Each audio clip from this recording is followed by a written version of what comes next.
بسم اللہ الرحمن الرحیم۔ یہ NM TV ہے، میں نصرت مرزا ہوں۔ آج کے جو موضوع ہے وہ دوبارہ ہم یوکرین پہ گفتگو کرنے جا رہے ہیں، اور یہ میرے خیال میں کئی دفعہ ہے، کیونکہ دنیا کے اندر اس وقت جو سب سے زیادہ خطرہ ہے جنگ کا، اور جس سے نقصان کو جب خطرہ ہے انسانیت کو، وہ یوکرین کی جنگ ہے۔ ہم اس کو چاہتے ہیں کہ یہ جنگ بند ہو جائے اور کسی طرح سے ان کے درمیان میں صلح ہو جائے۔ تو ایک نیا موقف آیا، کوئی ولادیمیر ملوف ایک کوئی صاحب ہیں جو کہ ایک رائٹر ہیں، اپنے آپ کو کہتے ہیں، یا پھر وہ ایک کرنسی کے جو ڈیلر ہیں وہ ہیں، لیکن وہ کوئی ان کا تعلق جو ہے وہ روس سے ہی ہے۔ وہ یہ کہتے ہیں کہ اگر یہ جو تاثر ابھر رہا ہے امریکہ کے درمیان، امریکہ میں یا یورپ میں، کہ جو پابندیاں تھیں امریکہ نے جو پابندیاں لگائی تھیں روس پر، وہ پابندی جھیل گیا ہے، اور وہ اب الٹا ان کے خلاف کام کر رہا ہے۔ تو یہ اگر یہ تاثر جو ہے وہ یہ غلط ہے اور گمراہ کن ہے اس کے خیال میں، یعنی ولادیمیر ملوف کے مطابق وہ یہ کہتا ہے کہ یہ ابھی جو روس جو ہے وہ اس کو جو پابندیاں ہیں وہ اس کے اوپر کام کر رہی ہیں، اور اس کی وجہ سے اب جو پہلے درست تھا یہ بات کہ جب یوکرین کی جنگ شروع نہیں ہوئی تھی تو اس وقت وہ بہت فائدے میں جا رہا تھا۔ وہ 2014 سے پیسے جمع کر رہا تھا، اور اپنی جو معیشت کو اگر رخ جو تھا یورپ سے نکال کر وہ ایشیا کی طرف کر رہا تھا، تو اس وقت اس نے پیسے بھی بہت بنائے، روبل کو بھی بہت مضبوط کیا، اور لیکن اب جو وہاں پر جو عوامی رد عمل ہے اس نے بزور طاقت دبایا ہے، اگرچہ اس کو انکار کیا ہے جو روس میں فرانس کے صدر میکرون نے کہا ہے کہ نہیں، اگر ایسا ہے تو پھر اس کو کہیں نظر آنا چاہیے۔ تو وہ یہ کہتا ہے کہ جو ایک تو یہ ہے کہ انہوں نے بہت پیسے خرچ کیے ہیں، کہ جو امریکی جو پروپیگنڈا تھا کہ صاحب وہاں پر روس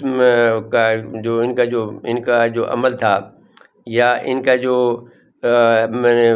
پابندیاں لگائی گئی تھی وہ کامیاب نہیں ہو سکی ہیں، اس کو ظاہر کرنے کے لیے اس نے بہت سے اینکر حضرات، بہت سے کالم نگاروں کو انہوں نے ہائر کیا، اور وہ اس تاثر کو ظاہر کرنے کی کوشش کی تاکہ وہاں پر یورپ میں یہ سمجھ میں آ جائے کہ وہ ان کا جو منصوبہ تھا وہ فیل ہو گیا۔ یہ آدمی کہہ رہا ہے ولادیمیر ملوف۔ پھر یہ کہتا ہے کہ عوامی رد عمل کو بھی انہوں نے سختی سے جو ہے وہ دبا دیا ہے۔ اس کے علاوہ یہ بھی تاثر غلط ہے کہ ان کی GDP جو ہے وہ بڑی ہے، وہ بڑی نہیں ہے بلکہ گھٹی ہے۔ اس میں وہ کہتے ہیں کہ کوئی 50 لاکھ کے قریب جو افراد ہیں وہ صرف 2022 کے سرمائی میں، جو آخری سرمائی تھی، آخری بٹ ون سرمائی تھی، تیسرے جو سرمائی تھی، اس میں جو ہے 50 لاکھ کے قریب جو ہے افراد جو روسی تھے وہ بے روزگار ہوئے ہیں۔ اور روس کی انہوں نے اس بات کا، ولادیمیر ملوف نے اس بات کا تو اعتراف کیا ہے کہ جو روبل جو ہے، جو روس کی کرنسی ہے وہ مضبوط تو ہوئی ہے، لیکن مضبوط کی کرنسی ہونے کی وجہ جو ہے وہ یہ بتائی ہے کہ وہ اپنی روبل کو استعمال نہیں کر رہا ہے خرید و فروخت کے لیے، وہ دوسری کرنسیوں کو استعمال کر رہا ہے جس سے اس کو فائدہ ہو رہا ہے۔ تاہم ہم جب یہ دیکھتے ہیں، اول تو یہ ہے کہ اس بات کی جو لکھاری ہے، جو ولادیمیر ملوف، یہ کوئی بہت زیادہ معروف نہیں ہے، جان پہچان نہیں ہے ان کی۔ انگریزی بھی ہم نے دیکھی تو ہم نے لکھا کہ یہ شاید یہ روس سے ترجمہ کیا گیا ہے، روسی زبان سے ترجمہ کیا گیا، اور اس کی انگریزی اچھی نہیں تھی۔ تو اب اس کے علاوہ تو ہم یہ بات سمجھ سکتے ہیں کہ اگر یہ بات ہے کہ اگر روس نے دبا دیا ہے اپنے، جو کہ وہ امریکہ کا خیال تھا کہ اگر وہ ہمارے جو پابندیاں لگیں گی اس کی وجہ سے روس میں بے چینی پھیلے گی، اور وہاں پر اس کا رد عمل ہوگا، اور وہ پیوٹن کو نکال دیں گے۔ اگر وہ فرض کرے نہیں نکال سکے تو یہ بات تو تسلیم شدہ ہے نا، کہ پھر اس کا مطلب تو یہ ہوا کہ روس نے چاہے دبایا ہو یا کسی اور وجہ سے بھی وہ پیوٹن کو نکالا تو نہیں جا سکا، پیوٹن کے خلاف کوئی روس میں اپرائزنگ بھی نہیں ہو سکی ہے۔ تو اب اگر یہ دیکھے جائیں، یہ ضرور ہے کہ امریکہ جو ہے یوکرین کی مالی امداد کر رہا ہے، بہت سے کو ٹینک بھی دے رہے ہیں، 2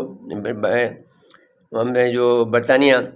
لیکن خود امریکہ کے اندر اگر آپ دیکھیں تو کافی بے چینی ہے، 3 بڑی بے چینیاں دیکھ سکتے ہیں۔ ایک تو یہ ہے کہ وہاں پر سیاسی عدم استحکام ہو رہا ہے، وہاں پر دہشت گردی کا جو عمل ہے وہ بڑھ گیا ہے، کئی واقعات ہو جاتے ہیں۔ اس کے علاوہ جو وہاں پر تقسیم ہے، 3 تقسیم ہیں وہاں پر، ایک سفید فام کی اور کالوں کی، اور پھر جو نسل دار لوگ ہیں ان کے درمیان میں وہ بھی چل رہی ہے۔ پھر ان کی معیشت بھی کمزور ہو رہی ہے، پھر جو بائیڈن میں قوت فیصلہ بھی کی کمی ہے. تو یہ ساری باتیں اگر ہم دیکھیں تو یہ دیکھتے ہیں کہ کوئی بھی ملک جو ہے یہ بات. لیکن بہرحال ایک بات ضرور ہم کہنا چاہتے ہیں کہ حتمی بات یہ ہے کہ جو نقصان یوکرین میں انسانیت کا ہو رہا ہے اور اس کی وجہ سے جو معیشت میں جو کساد بازاری ہو رہی ہے، جہاں اس کی وجہ سے جو گیہوں کی کمی ہو رہی ہے، اس کی وجہ سے جو پیٹرول کی کمی ہو رہی ہے، وہ ساری دنیا کے لیے ایک مشکل کا باعث ہے. تو ہونا تو یہ چاہیے کہ روس کو آگے بڑھ کر یوکرین کے معاملے کو ختم کر دینا چاہیے، جنگ ختم کر دینی چاہیے، لیکن وہ اس کو بڑھا رہا ہے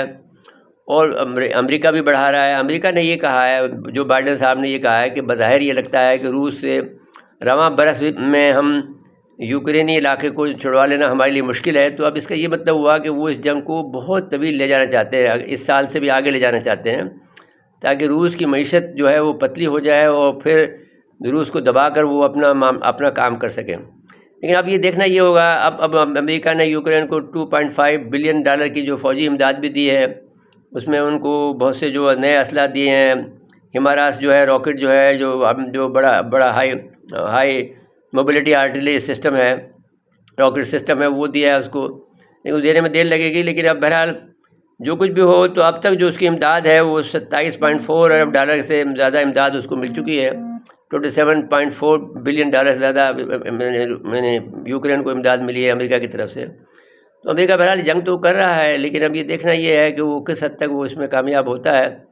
یہ سوالیہ نشان ضرور ہے، لیکن بہرحال بظاہر یہ نظر آتا ہے کہ روس بھی اور امریکہ بھی یہ جنگ کو طویل دینا چاہتے ہیں، جو کہ انسانیت کے خطرہ ہے. کسی وقت بھی کوئی ایسی بات ہو سکتی ہے جس سے کہ دنیا زیادہ مشکلات میں آ جائے، جو کہ اس وقت میں جو آئی ہوئی ہے اس سے بھی زیادہ مشکل میں پڑ سکتی ہے. ناظرین کرام، یہ میں اس تجزیے کے بعد میں آپ سے اجازت لیتے ہیں. اللہ حافظ. امید ہے کہ آپ کو پسند آئے گا، کیونکہ یہ نیا موقف ہے جو ہم نے آج پیش کیا ہے. اس سے پہلے جو موقف آتے رہے وہ دوسری طرح کے آتے رہے، یہ پہلے موقع ہے جو اب ہم نے آپ کی خدمت میں پیش کیا ہے. اس کے بعد اجازت لیتے ہیں. اللہ حافظ.